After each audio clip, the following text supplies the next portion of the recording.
Assalamualaikum warahmatullahi wabarakatuh. Kepangaken nami kula Natasha Eka Putri, kula saking kelas 11 TKP kalih. Sugeng rawuh dhumateng para tamu ingkang kinurmatan. Matur suwun sampun kersa rawuh wonten ing griya menika. Ing kesempatan punika, ayo kita sami bebarengan ngaturaken puji syukur dhumateng Gusti Allah awet putra kula ingkang sampun nambah 7 wuku.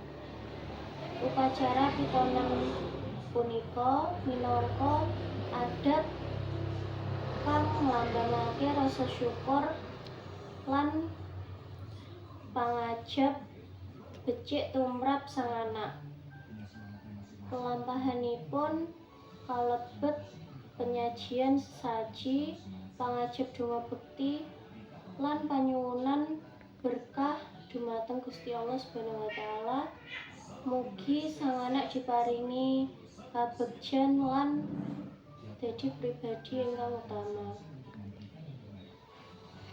Mekaten pambagya saking kula menika minangka pranatacara ing acara pitanen punika.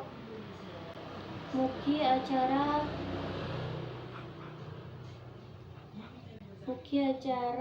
diparingi lancar lan berkah. Wassalamualaikum warahmatullahi wabarakatuh.